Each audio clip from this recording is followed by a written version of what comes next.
आज की वीडियो सभी बिगनर्स के लिए है। जो कोई भी शुरू से इंग्लिश सीखना चाहता है तो इस वीडियो को ज़रूर देखें। जैसे कि आपने थंबनेल पे देखा होगा, आज मैं केवल 2 वर्ड्स का इस्तेमाल करूंगी। चलिए स्टार्ट करते हैं आज की क्लास। और ये क्लास कैसी लगी, आप इस तरह की क्लास अगर देखना चाहते हैं तो मुझे कॉमेंट करके ज़रूर बताइएगा कि क्लास कैसी लगी। सबसे पहले अगर आपको कहना है किसी से मैं रखता हूँ तो आप कहें आई कीप। आई कीप, मैं रखता हूँ। कीप का मतलब होता है रखना। मैं रखता हूँ, आई कीप। लेकिन मैंने रखा, अगर आपको कहना है कि मैंने रखा तो आप बोलेंगे आई केप्ट। कीप की सेकेंड फॉर्म केप्ट, यानी कि मैंने रखा। यहाँ पे मैं पास्ट की बात करने लगी हूँ तो मैं कीप नहीं बोलूंगी बल्कि केप्ट बोलूंगी। आई केप्ट का मतलब होता है मैंने रखा। आई कीप का मतलब मैं रखता हूँ। उसी तरह से देखिए आई एक्सपेक्ट, इसका मतलब क्या हुआ? आई एक्सपेक्ट का मतलब हुआ मैं उम्मीद करता हूँ। एक्सपेक्ट का मतलब होता है उम्मीद करना। ठीक है, किसी से आप कोई उम्मीद करते हैं तो उसके लिए वर्ड इस्तेमाल करते हैं एक्सपेक्ट। मैं उम्मीद करता हूँ, आई एक्सपेक्ट। और अगर आपको कहना हो कि मैंने उम्मीद की तो आप बोले आई एक्सपेक्टेड। आई एक्सपेक्टेड, आप एक्सपेक्ट ना बोले, एक्सपेक्टेड बोले। मैंने उम्मीद की। ओके, मैं काम करता हूँ। सिंपल, अगर आपको ये बोलना है कि मैं काम करता हूँ तो आप कहें I work. I work, okay. और अगर आपको यही चीज़ पास्ट में कहनी हो तो आप बोलेंगे आई वर्क। इसका मतलब मैंने काम किया। अब यहाँ पे मैं ये नहीं कह रही हूँ कि मैं काम करता हूँ या मैं काम करती हूँ, बल्कि मैं कह रही हूँ कि मैंने काम किया। पास्ट की बात हो गई तो मैं वर्क नहीं बल्कि वर्कड बोलूँगी। I worked. ओके, नेक्स्ट देखिए, बहुत ही इजी और बहुत ही आसान आपको लगने वाली है English. Okay, he spoke. Speak का मतलब क्या होता है? बोलना होता है। मैंने कहा स्पोक। स्पीक की second form spoke. He spoke, वो बोला। वो बोला यानी कि पास्ट हो गया ना, वो बोल चुका है ना, तो ये पास्ट हो गया। वो बोला, ही स्पोक। ही सेड, उसने कहा। ही सेड, यहाँ पे भी पास्ट हुआ। उसने कहा, he said. Okay, he asked. He asked, अब मैंने क्या बोला? आस्क्ड बोला, यानी कि उसने पूछा। यहाँ पे भी पास्ट की बात हो रही है। ही आस्क्ड, उसने पूछा। आपको चीजें समझ में आ रही हैं? देखिए, आस्क का मतलब होता है पूछना। अब अगर मैंने कहा कि ही आस्क्ड, यानी कि उसने पूछा, पास्ट की बात हो रही है। आस्क की सेकेंड फॉर्म क्या होती है? आस्क्ड होती है। ठीक है, तो आस्क का मतलब पूछना। उसने पूछा, he asked. Okay, he told, उसने बताया। ही टोल्ड, उसने बताया। ही विस्पर्ड, देखिए विस्पर्ड मतलब होता है, विस्पर का मतलब होता है फुसफुसाना। वो फुसफुसाया, पास्ट कर दी मैंने, यानी कि इसे मैंने पास्ट करा। पास्ट की बात मैंने करी कि वो फुसफुसाया। ही विस्पर्ड। उसी तरह से हंसने की इंग्लिश होती है लाफ। वो हंसा, पास्ट की बात हो गई तो मैं कह दूंगी लाफ्ड।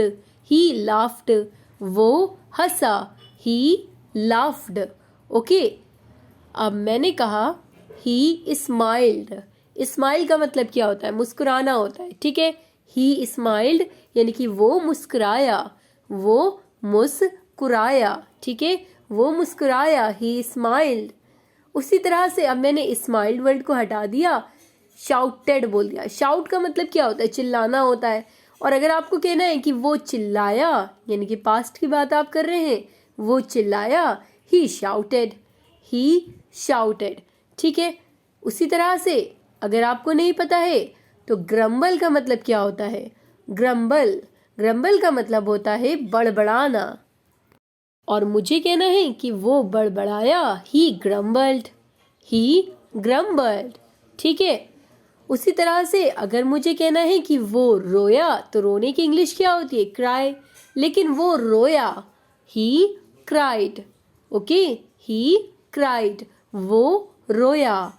अब देखिए, ही स्माइल्ड का मतलब क्या हो गया? वो मुस्कुराया। ही शाउटेड का मतलब क्या हो गया? वो चिल्लाया। ही ग्रम्बल्ड मतलब वो बड़बड़ाया। ही क्राइड, वो रोया।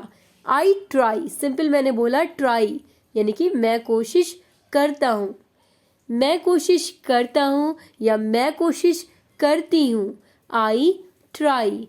लेकिन अब मैं ट्राई नहीं, ट्राइड बोल रही हूँ। आई ट्राइड, यानी कि मैंने कोशिश की। मैंने कोशिश की, ये हो गया past. I tried. Okay, I hope आपको चीज़ें समझ में आ रही होंगी। अब मैंने कहा I have tried. I have tried, यानी कि मैं कोशिश कर चुका हूँ। मैं कोशिश कर चुका हूँ, ये प्रेजेंट है, लेकिन प्रेजेंट में आप काम कर चुके हैं। आई हैव ट्राइड, मैं कोशिश कर चुका हूँ। अब देखिए, मैंने बोला आई विल ट्राई। आपको पता है फ्यूचर टेंस में विल और शैल का इस्तेमाल होता है। आई विल ट्राई, मैं कोशिश करूँगा। मैं कोशिश करूँगा। अब यहाँ पे मैंने फ्यूचर टेंस की बात कर दी। अब मैं कह रही हूँ simple, I am sad. I am sad, I का मतलब मैं, एम का मतलब हूँ, सैड का मतलब दुखी होता है। मैं दुखी हूँ या मैं उदास हूँ। आई am sad, I am upset भी बोल सकते हैं आप। आई एम सैड बोल दें या I am upset. Okay, I understood, मैं समझ गया। मैं समझ गया। ओके, अब देखिए, अब मैंने आई के साथ बिलीव वर्ड को यूज़ किया। आप सबको पता होगा बिलीव का मतलब होता है यकीन। ठीक है, मुझे